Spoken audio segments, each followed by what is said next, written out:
Alright, today my studs came in, so I can put the head on. It's interesting how Mini Spare sells these. They're oiled up good, and then they dip them in wax over the threads to protect the threads, I guess. They also sell, comes with the extra two in case you want to put the studs on either end. I'm not going to do that on this engine. I do it on some, but I haven't on this. It's got all the other studs tightened up. I just have this last one to do. I double nut them like this, and not trying to jam them in, just snug them up so they're not loose. I chamfer the hole that the stud starts into so that it doesn't pull the metal up and keep the head gasket from sealing properly. So these are all done and ready to go. And their head's ready to go on. I'll show you a few other things I've done.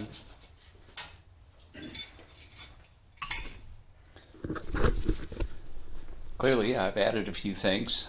We've got starter, alternator, distributor, oil, filter, assembly. I've got the water pump, the fan. I'm using the smallest pulley since I'm using the tallest differential ratio, which slows the engine down when you're on the highway. I had a problem with my last car on that because it didn't cool properly because it wasn't moving enough water. So doing that takes care of that. Everything on this side's ready to go. I don't have a flywheel or clutch installed yet. I'll need to do that before I can put it in the engine stand and start it up.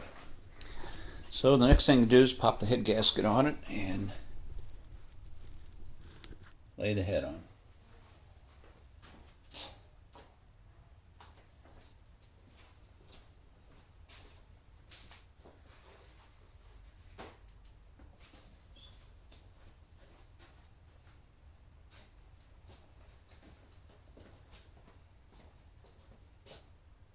Head gasket is marked top so that you know which way to put it. This says top right there.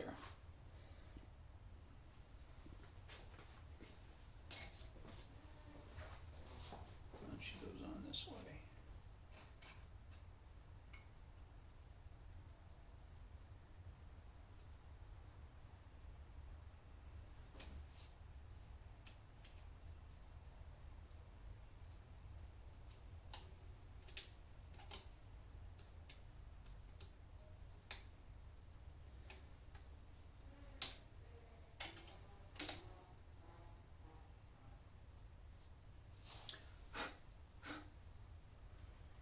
Okay, everything looks good.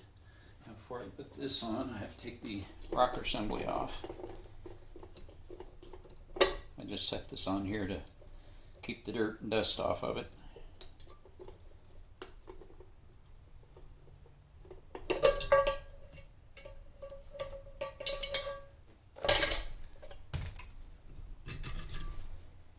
Alright, the head's ready to go on.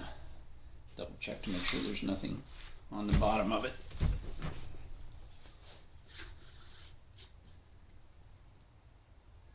Like a little bit of tape right there.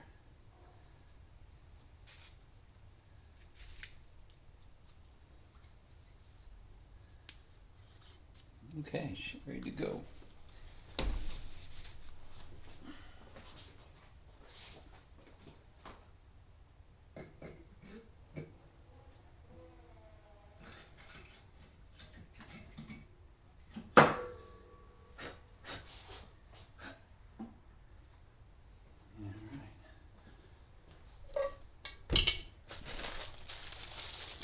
This particular cylinder head stud kit comes with nuts and washers.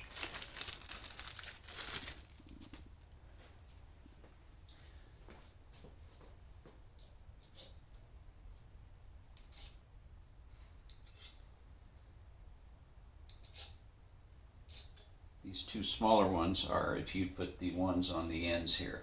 They have a little more room to clear the valve cover. And of course, before we can put the back ones on or any of the nuts on in the back, we've got to install the rocker arm assembly. But before we can do that, we've got to put the push rods in. So we'll just stick these on here so they're on. ARPs, you use a special lubricant. With these, you don't. You just put them on the way they came. Once we get the assembly in, get push rods in, the assembly on, then we can go ahead and torque the head down.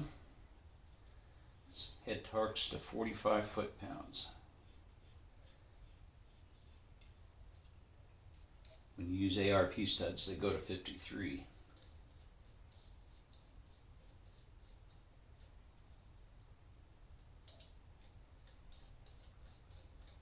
I've added a blanking plate back here.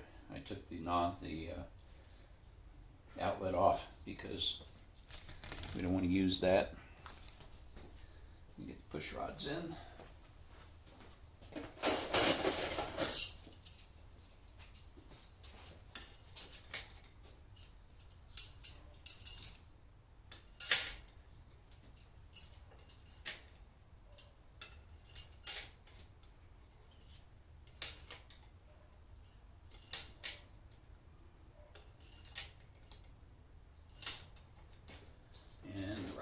Assembly.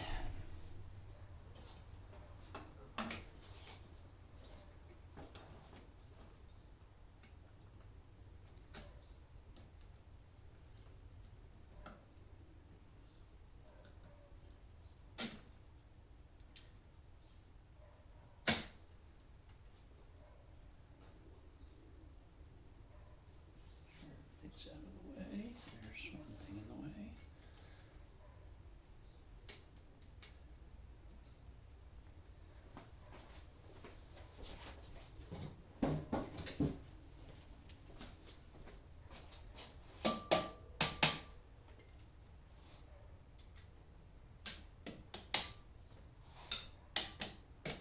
Sometimes the push rods get in the way and it won't go down.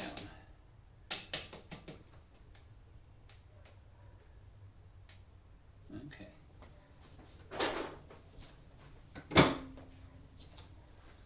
Now there's one more little important piece. This little guy here. This goes on top, and this slot here keeps the stud from turning. That locks the shaft in place so that the oil ports are all in the right spot.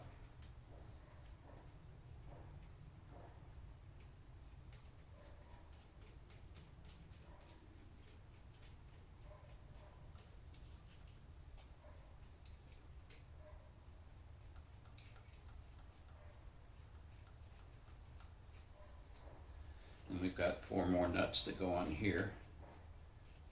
I'll get those in a second.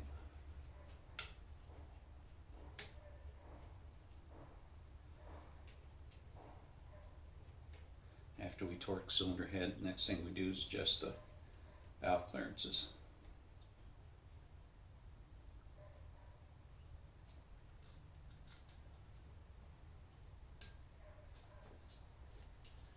And we have 2 extra nuts that go with the 2 extra studs.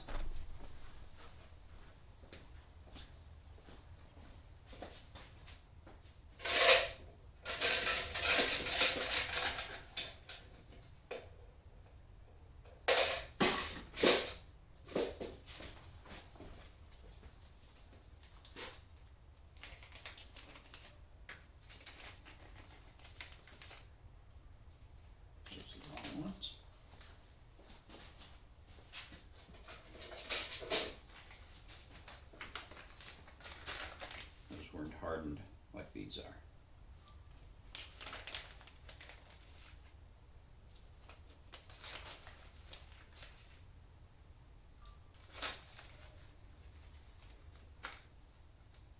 Some people use nylocks on this. I don't know why. I've never had one come loose all the years I've been building engines, so I don't know.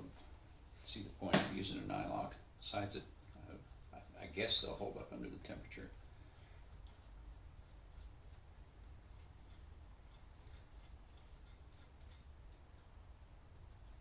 Okay.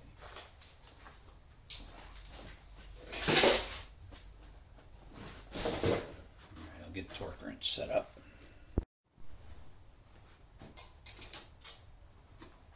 I've done the first round at 30 foot-pounds. And now I'm going to go ahead and tighten up the rocker arm assembly. I use the calibrated elbow torque on that.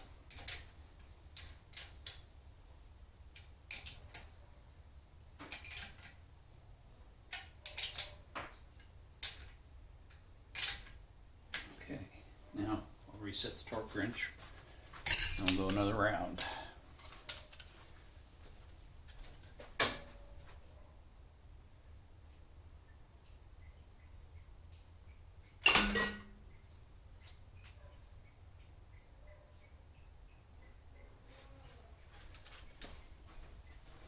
Had to use the magnifying glass, can't see these numbers otherwise.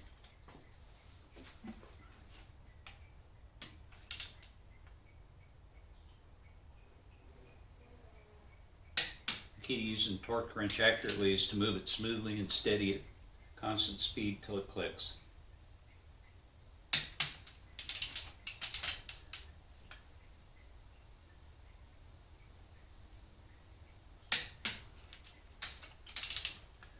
I've seen a lot of guys, when they do this, they go back and click it a bunch of times. It's not right. You don't do that. Once it clicks, it's done.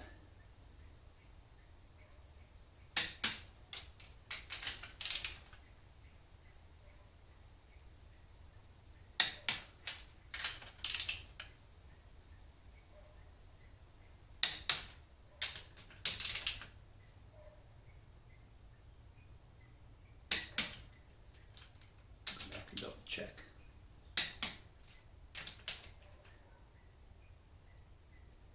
A little bit on that one, not much.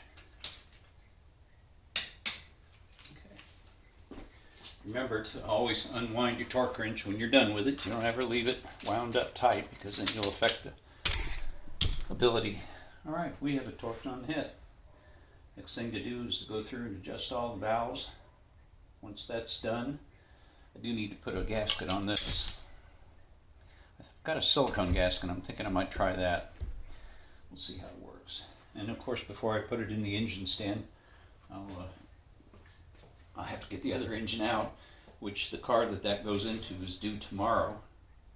So it's due to come out of the stand, and I'll put this one in, and then we can fire it up. Went ahead and used this high torque starter. This was on the engine originally, and I took it off and put a regular starter on because you can see where it's been banging against the frame of the car, and so much so that it's actually worn a pretty good divot in there, in the aluminum and in the steel here, and that's not good. I thought maybe if I did that, changed it over to the regular starter, I'd get rid of one of the rattles when I found that, but it didn't seem to really matter. It still rattles. That's just the way a Mini is. It's coming along.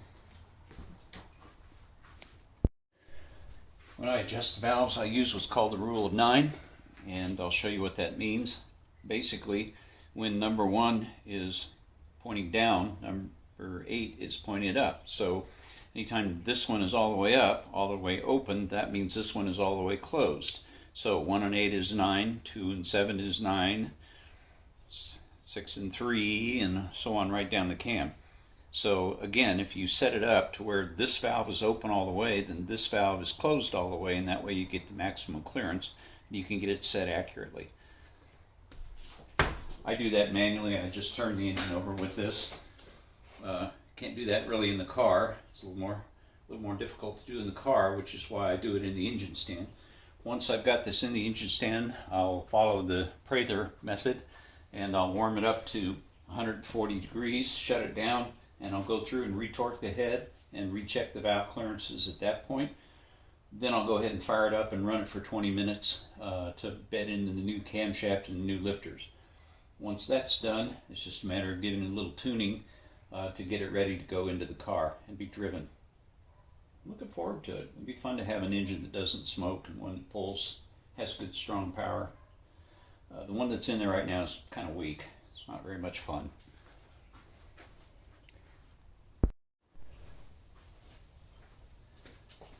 Alright, as you can see, this one is all the way open. That's number 1, this is number 8, so number 8 is the one I'll adjust. These are forged rockers. They're 1:3 ratio, which means they're supposed to be fairly accurate too, compared to a lot of them. There we go. These valves set at 15 thousandths clearance. There's a tool called a click adjust, which supposedly you get it set up for one valve, and you can go through and adjust all the others without having to use a feeler gauge. It will do it automatically. I'm kind of intrigued by it. I'd like to get one. They're like $50 or $60. I don't know if I want to do that or not. All right, that one's good. Okay, so we'll roll it over. Looks like this one's about to be all the way open here.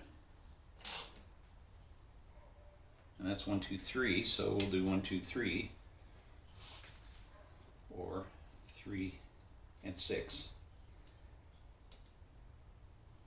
That was a little tight.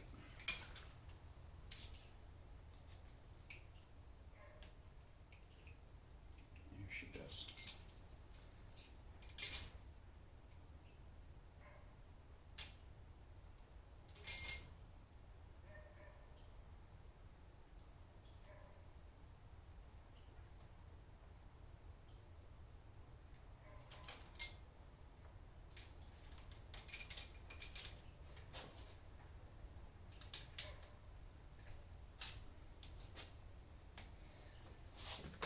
All right, I'll go ahead and do the rest of them in that same manner.